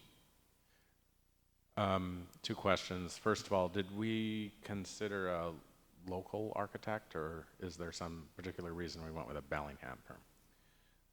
From what I understand, it was hard to find an architect to do this size of a remodel or expansion. So, okay. And then what do we expect at this stage, I realize it's somewhat speculative, but what do we expect the cost of the project, the construction, to be? And do we expect to be able to do it this year within the earmarked funds? Architects quoted us between $400 and $450 a square foot, which would get us to about $600,000, which is what the budget allocated for construction and design. Okay, and your earmarked funds are about that, although in two different projects, but you're combining the two projects. Okay. All right, thanks. Other questions? Mayor Miller. Ms. Cleveland McGrath. So I'm confused. I'm looking at, okay, so I found the capital facilities in the table, and I'm seeing wastewater plant, admin building, expansion and re-roofing for $676,000. So are we including this design work at $176,000? So you remove that, so you have $500,000 to work with. But that doesn't include the re-roofing, even though it's listed in the CFP as that's going to include the re-roofing. So just so we're clear, we're going to be coming back for a re-roof for an additional amount of money. Correct. The original bids for re-roofing, which was done about a year and a half ago, came back at over $250,000 for the baseline re-roofing of that building, and we deemed it not necessary at this time. How long do we have left in that roof then? It's 32 years old. It's not leaking yet. It's metal? Yes. Okay. Well, I We mean, I have, just, we have 3 other buildings on the site that are scheduled for re-roofing within the next 2 years. The admin building has been deemed that it can wait a few more years.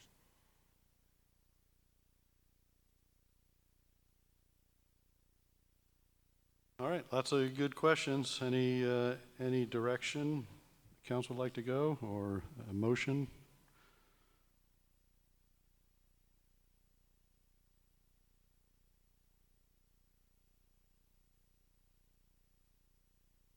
I'll make a motion. Mayor Miller?